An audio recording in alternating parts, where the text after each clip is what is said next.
Hello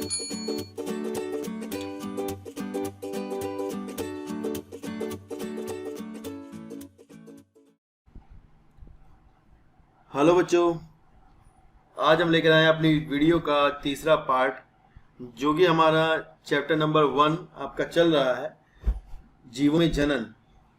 तो उसका आज तीसरा भाग मैं आपके सामने लेकर आया हूँ, जो कि आपके एनसीईआरटी का है।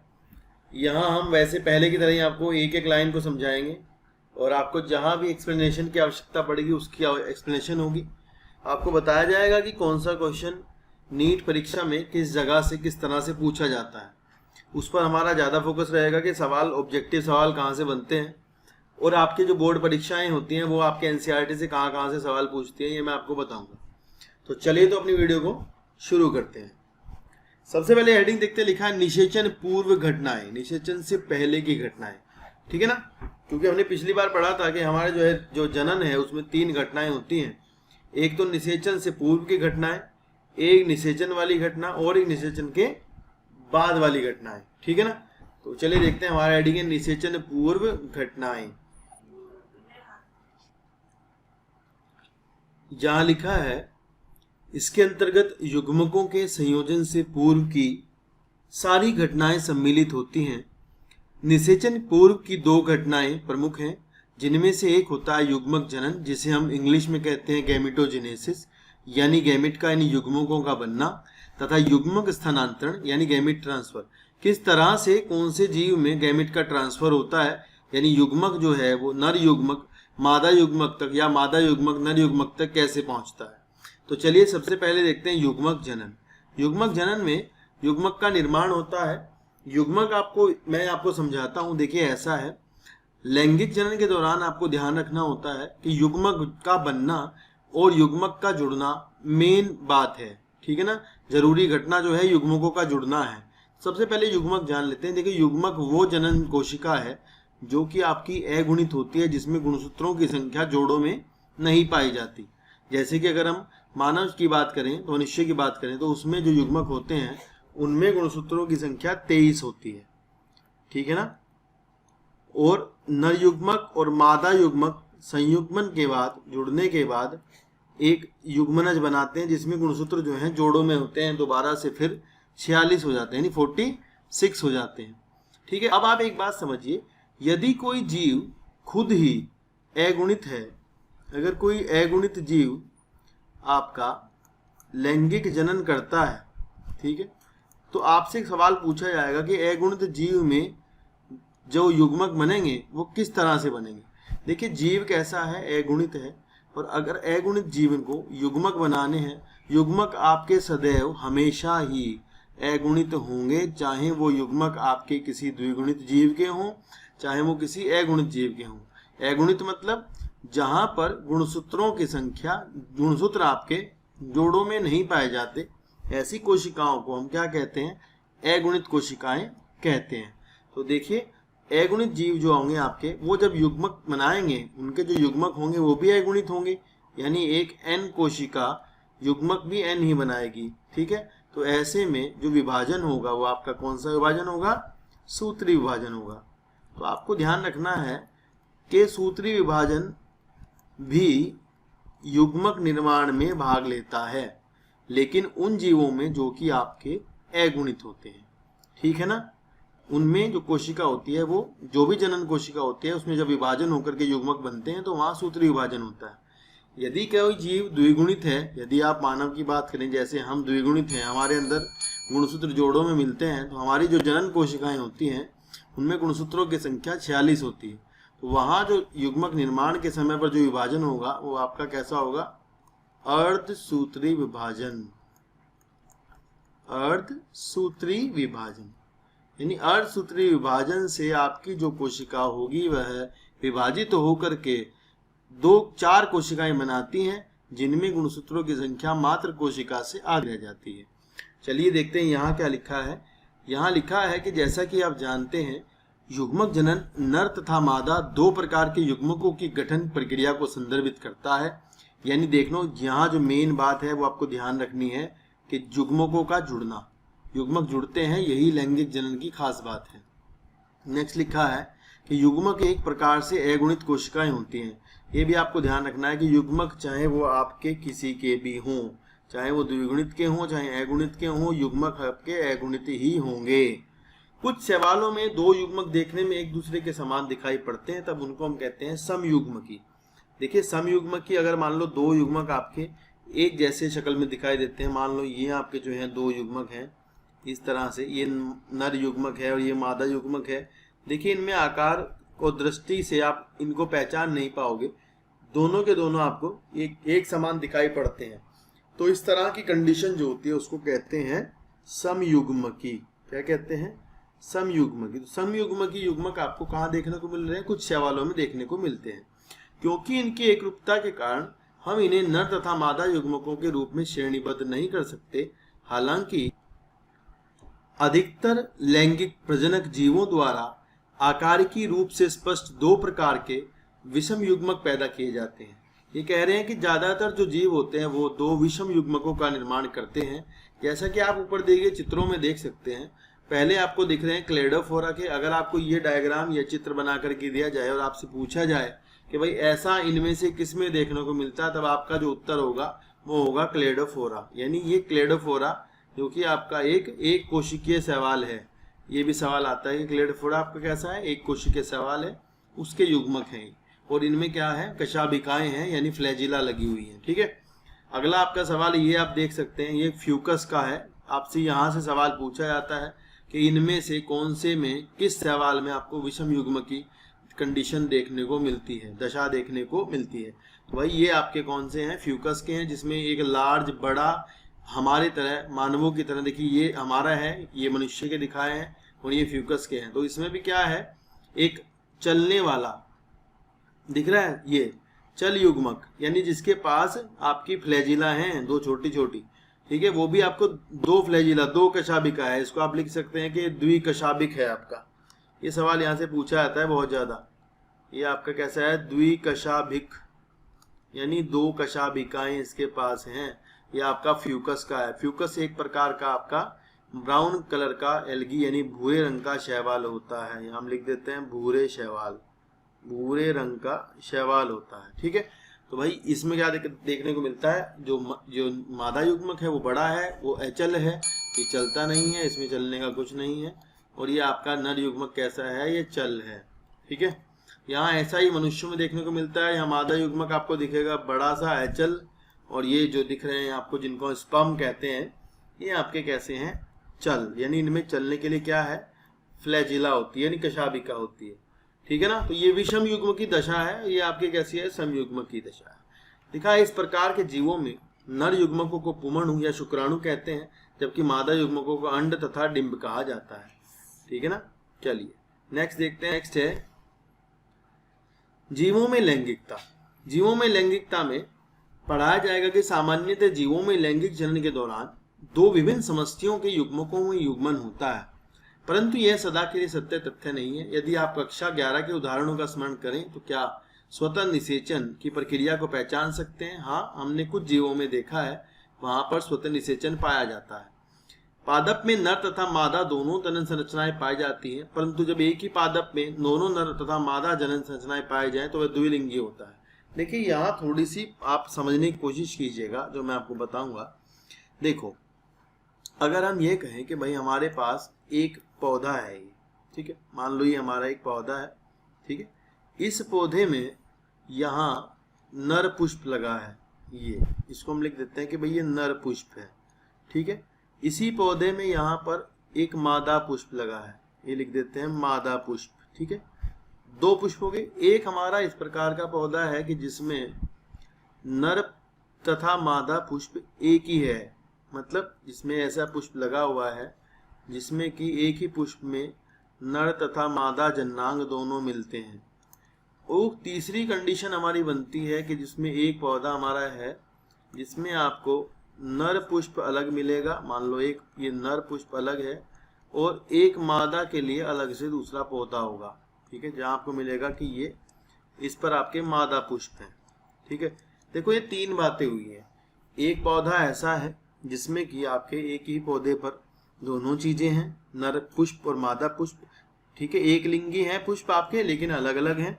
इसी तरह आपका ये पुष्प जो आपको दिख रहा है, ये कंडीशन कैसी है, एक ही पुष्प में दोनों चीजें हैं, एक ही पुष्प के अंदर मादा भी नर भी, और यहाँ जो है आपको एक लिंगी कंडीशन है। तो ऐसे में नर पुष्प अलग पौधे पर है और मादा पुष्प अलग पौधे पर है।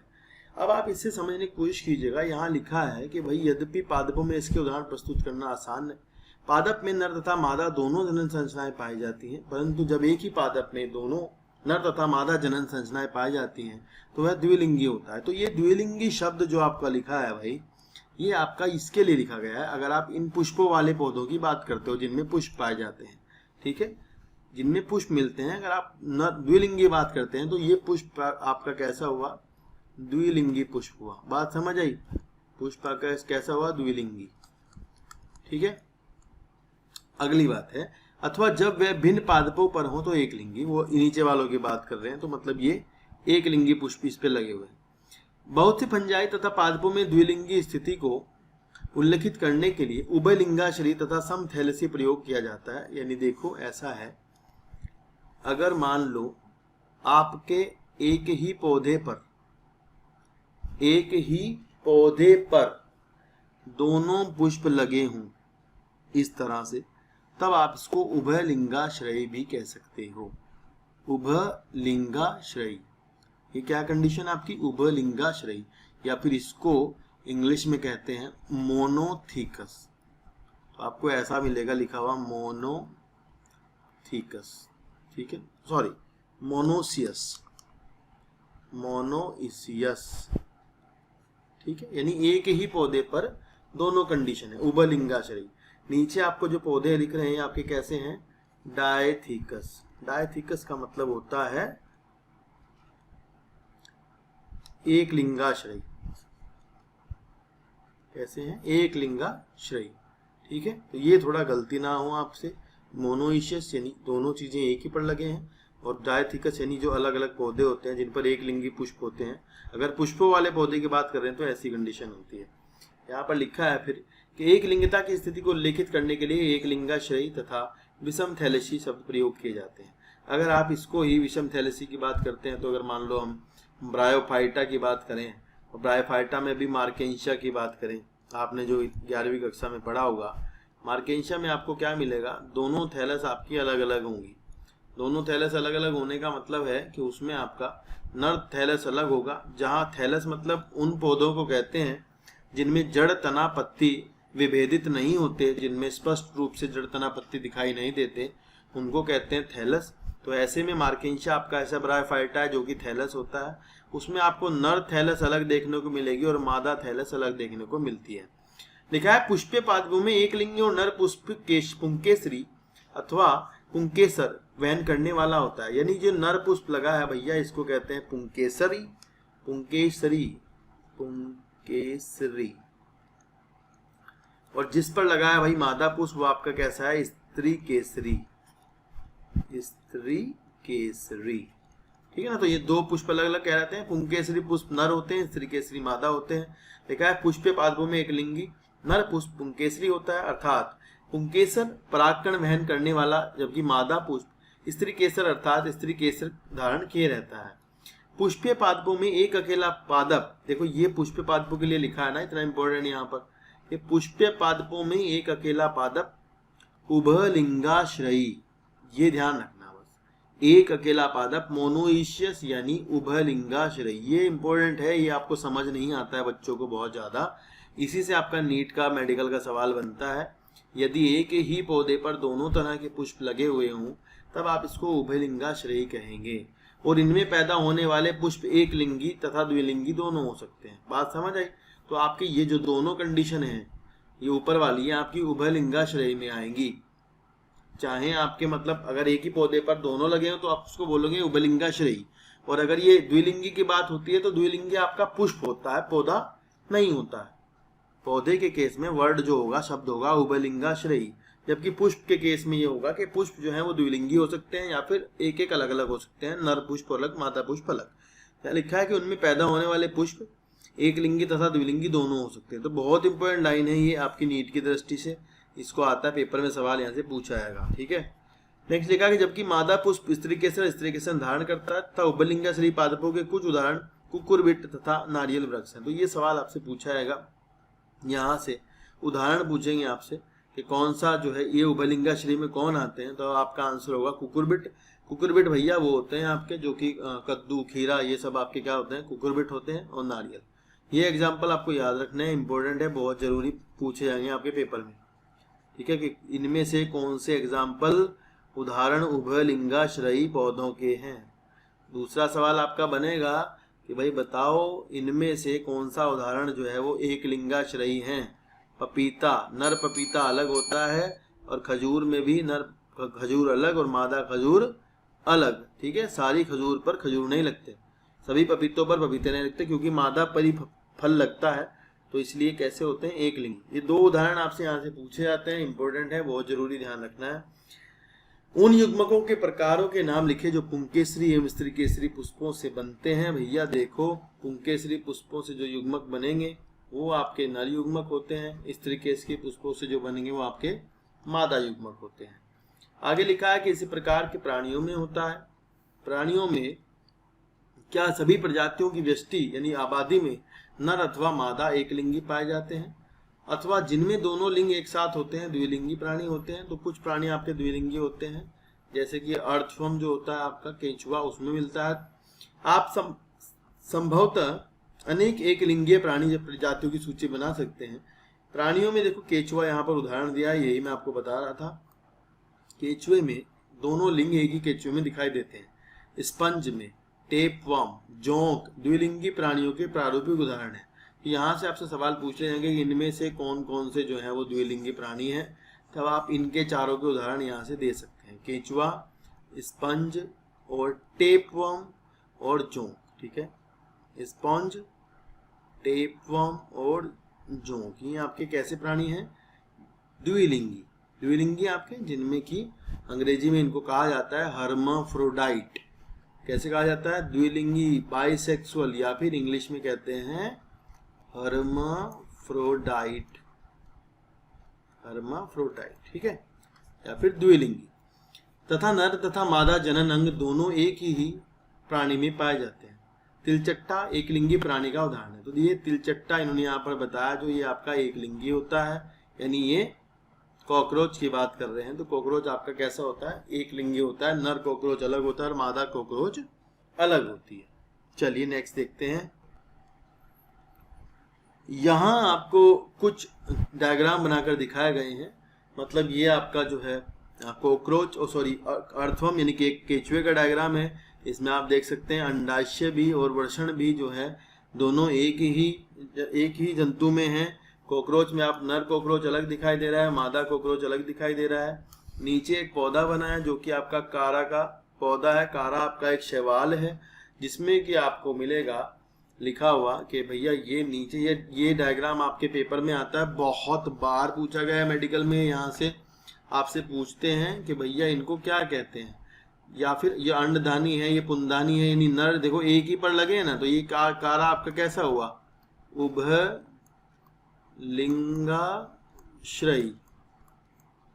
ठीक है ना। पूछते हैं कारा आपका कैसा है, उभयलिंगाश्रयी है, क्योंकि भाई इसमें दोनों एक ही पर है, नर भी और मादा भी, जननांग।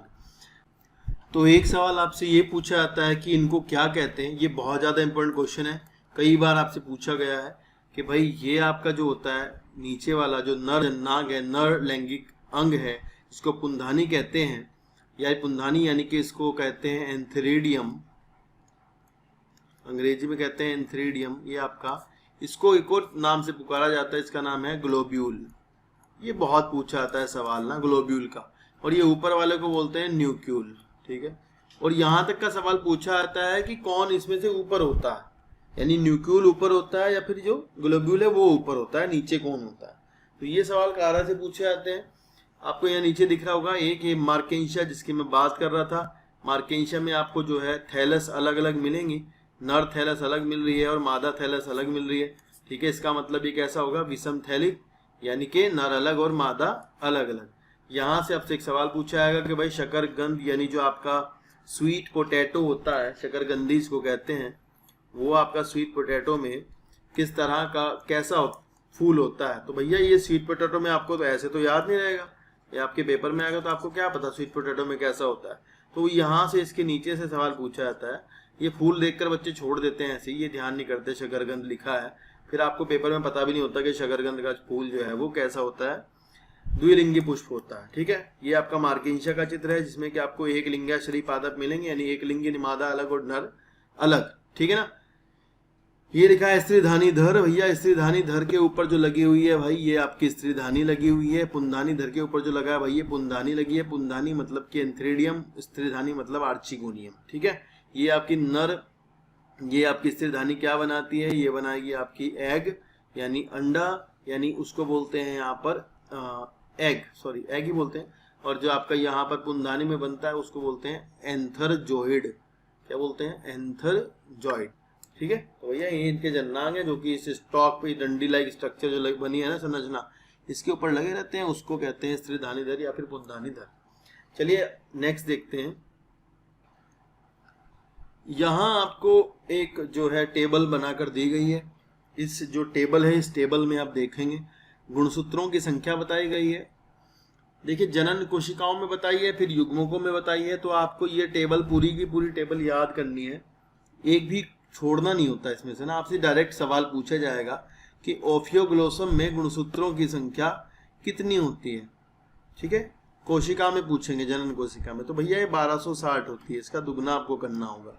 ठीक है ना। इसी तरह फल मक्खी जो आपकी ड्रोसोफिला होती है, ड्रोसोफिला में आपसे पूछेंगे कि भाई गुणसूत्रों की संख्या कितनी है, 8 होती है, युग्मक में 4 जाएगी।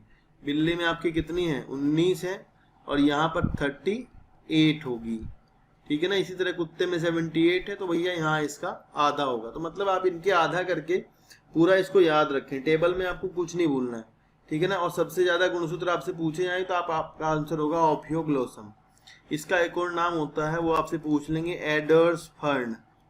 क्या पूछते हैं? Aiders fern. ठीक है, तो ऐसे पूछेंगे एडर्स फर्न में कितने गुणसूत्र होते हैं, तब भी आपका उत्तर होगा यही। ठीक है।